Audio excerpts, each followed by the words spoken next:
What's up, you guys? Welcome back to my channel, Paradoxical Joy. I'm your girl Joy, and in today's video I'm going to be talking about some of the best shows to binge during the fall. Okay, so I basically wanted to come to you guys with a full-on list of some of my favorite shows that I like to binge, especially in the fall, and especially with Rona going around. We really not going in, well, some of y'all going out, but if you're trying to be safe, we really not going nowhere no time soon. So we need our shows to keep us really busy and occupied. And so I wanted to provide you guys with a list of shows that are super good, that have multiple seasons. You can really get into the stories, and you can feel like you're a part of the cast and feel like you're actually in the show. Forget the cast, you in the show. Okay, so without further ado, let's get into it. So first up on the list is, of course, Vampire Diaries. If you have not seen it, where have you been? Or if you at least haven't heard of it, where have you been? Because it is such a good show, and it gives major fall vibes. So basically, Vampire Diaries, if you don't know, it's about this girl. Her name is Elena, and she ends up losing her parents over the summer in a car crash. And it's her, and she's about 17 in high school. She has a little brother who's about 15 in high school, and they are now being raised by their aunt, and their aunt is like their mom's kid sister. So I want to say the aunt is probably like maybe like early 30s, so she's young to have two teenagers, and so it's a lot of like growing pains that are happening. But basically they live in this town that's like Mystic Falls. It's very much like suburbia, except Mystic Falls is also a beacon for supernatural creatures. And most of the people in the town of Mr. Falls don't know that. They're just regular humans, and they have no idea that there's things like vampires or maybe werewolves or witches or anything like that. They have no idea. So basically, except for the council. So the council of the town actually knows that there's vampires, and they are actively working against like doing things to not have vampires there, or figuring out who the vampires are. And those council members are made up of the founding families, and the founding families includes our girl Elena, who starts us off. She's a part of the founding families. So Elena ends up, so she's going back to high school. She's trying to get her life back together. She ends up meeting this guy named Stefan Salvatore, and Stefan is actually a part of the founding families as well. And unbeknownst to Elena and everybody else, Stefan is actually a vampire, and he is the founding family from way back. They just don't know it. So they just don't know that he's the Stefan Salvatore from back in the day, and they think that he's just a descendant. So he's a vampire, and then also his brother Damon Salvatore is a vampire as well, but Damon is like no good. So it's basically like Elena and Stefan kind of like have a little moment, and they kind of like about to fall for each other or like each other, whatever. And we're about to see how that unravels, how their love story goes. There's other characters that have supernatural elements about them that they're not aware of, and with the founders, and some of the founders that are basically supernatural also happen to have some people that are supernatural, and how that overlaps. So it's a really good show. It really brings in the elements of being teenagery and being modern. Well, it came out in like 2010, so you know, as modern as it could be, while still having that supernatural element. And it's not necessarily like scary supernatural or maybe like demons, as it is like vampires, werewolves, witches, that type of supernatural. And if you've already seen Vampire Diaries, I'll go ahead and recommend to go watch Originals if you haven't seen it already, which is about the original vampires from Vampire Diaries. And if you've already seen that, then you probably should go watch Legacies, which is about one of the characters from the originals. And I haven't seen Legacies, but I've seen Vampire Diaries and Originals, and they are so good. And Vampire Diaries has like 7 seasons, so it's a good show to kick back and just watch throughout your whole fall, and get your candles and your cookies and all that. Our second show is, of course, one of my faves, especially during this fall season, which is Gossip Girl, okay? Gossip Girl, again, is another show that if you don't know about it, where you been? Because it is just so good. So basically, Gossip Girl is about the life of the rich and elite of New York City, and they're all like high school kids, and their parents are filthy rich, and so by proxy they are filthy rich as well.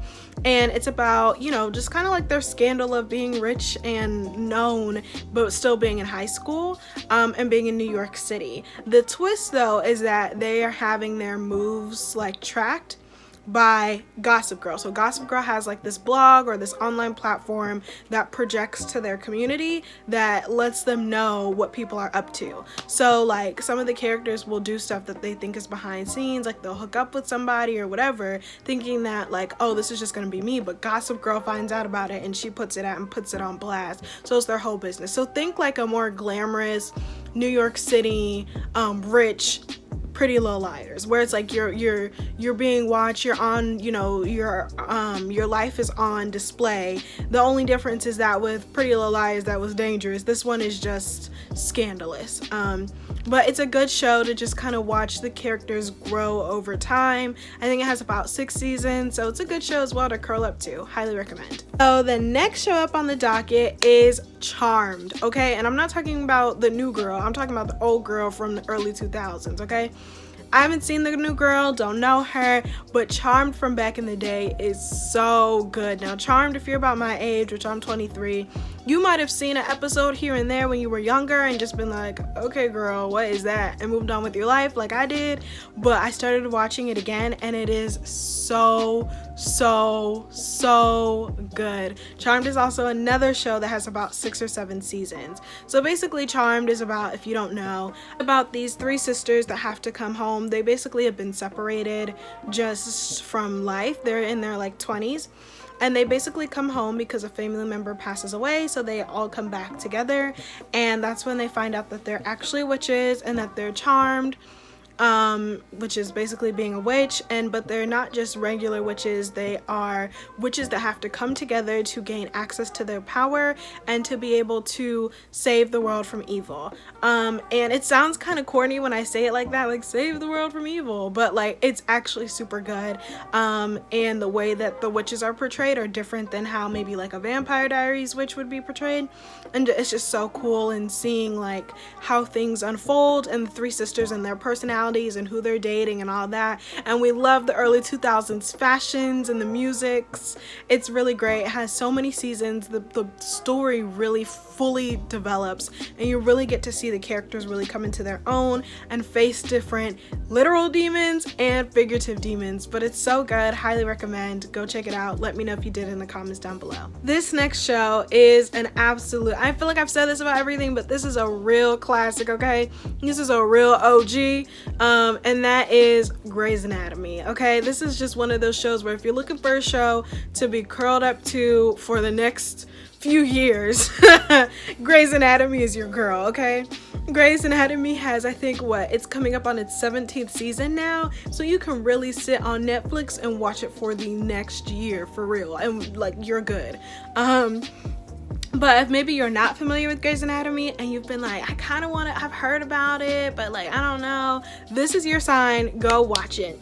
Grey's Anatomy is basically about this girl. Her name is Meredith Grey, and she is starting as an intern at a new hospital. But the hospital is not really new to her because she grew up in the area and her mom was actually a surgeon at that hospital, so she kind of has a legacy.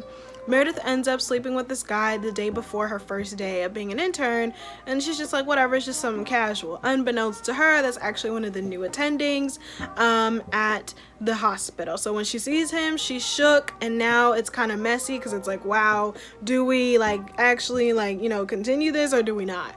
And then there's other characters in there like Christina Yang, who is she's very intense and very focused, and she wants to be a cardio god, and she just wants to kill the game, but she's low-key like a little salty at Meredith because Meredith has that legacy, but it's not like a salty where it's like vindictive, it's just like a dang girl. And then they have other characters as well that make up the whole collective of like the team that are like Meredith's friends and the interns basically, and you see the characters develop from the interns and also the attendings and residents and the chief of surgery, and it's just like everyone has a relationship that is more than just being doctors. It can be very messy and convoluted, but it's so good. It's such a good show to start from the beginning and what, like if you want to see characters develop, develop. Okay, you want to see Story Girl, you want to see beginning, middle, end. Grey's Anatomy is your girl, and she will have you for seasons. 16 seasons. Most of the seasons are like 20 something episodes long, so you really could do Grey's Anatomy for the rest of your life, and they're still making new episodes. So highly recommend, go check it out. It's such a good show. Yes. Next up, I'm not really sure if this show is kind of common, but I feel like the ones I've talked about so far, it's been like, yeah, I've heard of that or I've seen that, but this one might be a little bit more low-key, and it's called Parenthood, and you can catch all the episodes on Hulu. So Parenthood is basically this show where it's kind of like a more it's kind of like This Is Us meets Modern Family. So it's basically like Modern Family in the sense where you have like the grandfather, the grandma, and then the kids, and then their kids, and all of that. So it's about, I'm really trying to pick a main character and go from there, but it's basically about the head of the household, the mom and the dad, and then their kids. They have 4 kids, and they're all adults. Like they're in like they're in their 30s, and then their kids as well. So you just kind of see the generational differences in the storylines. It's really good, and it's basically where the second oldest, the daughter, or one of the daughters, she ends up moving back into town where everyone else is in their hometown, and there's a lot of different elements going on where their parents, the grandparent, I'm gonna call the grandparents. So the grandparents are basically struggling in their marriage. They've been married for like 60 plus years or something like that, or 40 plus years. I think it's like 60 plus years. They've been married for a long time. Okay, so they're kind of struggling in their marriage, and we're kind of looking at them like, what's going on? Because there's some things that gonna come out. And then there's the oldest son. And the oldest son, he's married to like maybe his college sweetheart, and they have 2 kids, and they have a kid. Their oldest daughter is just like a teenager, super good girl, but then their son is someone that is struggling and possibly has a learning disability, and so they're trying to learn about that and figure all that out.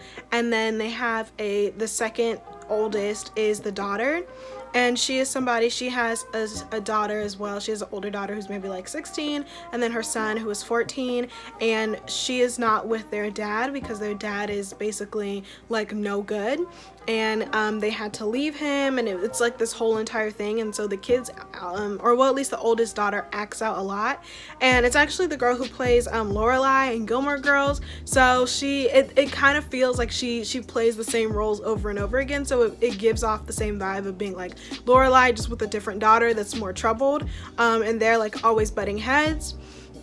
And then the next one is Crosby. I think he's the only one I said. I love Crosby. Crosby, he is the third.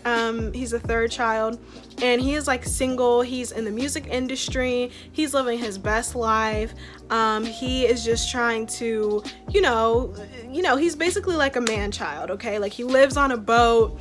He's not really too serious about his girlfriend. He's not too serious about life. He's just living his best life. And then the next person is the youngest, which is the youngest daughter. And she is a serious lawyer, very serious, business-minded. And she's married, and she has a daughter who's about 6 or something, or 5 or whatever. So it's like you see these different elements of like each individual like smaller family dealing with different problems and how they overlap with each other. And I'm trying not to give too many spoilers, because in the first episode, some of the things that I just said, you'll realize a lot more. So I think it's just a great show. If there's one of the shows on the list that you should definitely just at least go check out the first episode and see if you like it, because the elements of the family is just so cool. It definitely has humor in it. It has the drama. It has the pulling on the heartstrings. There's so many times where I'm like, I'm not crying, you're crying. I'm not crying, you're crying. It's just one of those really good shows that pulls on the heartstrings, but it has that humor, definitely, and it gives super fall vibes as well. And I think it has maybe like 6 full seasons, so definitely go check it out. It's on Hulu. The next show is New Amsterdam, and New Amsterdam, I think it comes on ABC or NBC as well, not really sure, but it's for sure on Hulu. New Amsterdam is basically, think like urban Grey's Anatomy. Okay, so it's basically about this. New Amsterdam is the name of the hospital that's in New York City, and it's a very huge hospital that has a lot of elements going on in it because it has a lot of departments. And it also is open, I'm pretty sure, I don't know how they phrase it in the show, but it's like you don't need insurance to go to it, a free clinic, I don't know what it's called, but basically, so they have a lot of clients, and their clients are varying in like socioeconomic status. So it's a very interesting show because you see each episode focuses on like different elements of different patients and the things that they're going through, kind of like how Grey's Anatomy does, while also bridging together the characters of like the doctors that work there.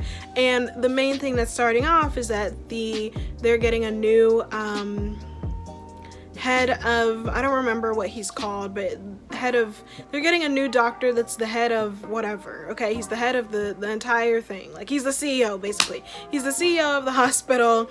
And so he is like completely revolutionizing how everything is done there, because they had a very specific structure, and he's very like not into that at all, and he's way more into helping people than he is into about the money or like other things that other past CEOs or just doctors in general have been interested in. And he's completely changing how everything is done, and so it allows more focus to be on the patients. And so it's a really good story of the different elements of, you know, emotion of how doctors work. It definitely pulls at the heartstrings. It has some funny moments as well. It's a great show to kick back and watch. I think it has about maybe 2 or 3 seasons, and depending on how Rona affected it, it might be coming back for the next season soonish. But it's definitely a good watch. It's a newer show. It came out again maybe like a few years ago, so it's definitely something to go check out. It just has its own vibe that's like unmatched, and it's such good storytelling, so go check it out. This next show is called Million Little Things, and it's another one that might be on NBC, ABC. I think it's NBC, but it's on Hulu. And basically Million Little Things is about a group of friends. They come together because one of their friends passes away, and they are in mourning over it, and they're trying to support the friend group that was the family, that was like the wife and the kids of the person who passed away, but they're also trying to support everyone's just trying to support each other basically. But unbeknownst to us and some of the other characters, there's a lot of underlying drama and things that start to come to the surface that they have to deal with.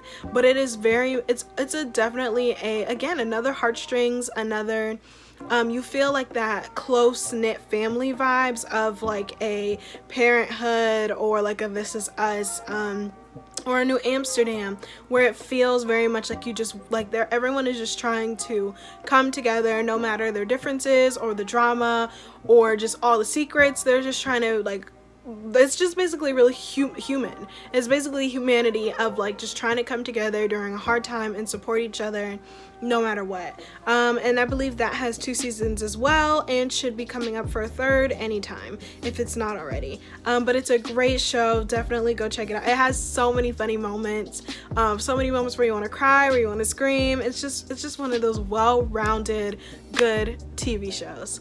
Okay, so this show is another supernatural show. I love my supernatural stuff all year long, but especially in fall, and this one is called The Chilling Adventures of Sabrina. And it is basically about Sabrina the teenage witch from back in the day, but she's like a modern girl now. Think like Sabrina the teenage witch was in Riverdale. Like it's very much like that, where it has kind of like the aesthetic and vibe of Riverdale, but it has the supernatural elements are so much more obvious and obviously clear because she's a witch, and it has elements of it being like dark magic, and being whether you're gonna be a dark witch or a light witch or whatever. Like it's really cool. I will say that it's not necessarily scary. I don't like scary movies, but I didn't find it scary at all. But it has like some demonic stuff, and which sounds scary, but it's like, you know, because it's like being versus light versus dark, it's like kind of like, you know, dark is obviously like demonic, like it can be like a devil, but it's not demonic in the way they make demonic look sexy. It's not like a, like, you know, something that will scare you, or something that's like, oh, okay, yes, go and be bad. It's like that. But it's a really cool twist on Sabrina the Teenage Witch, and I don't think she's been portrayed like this ever.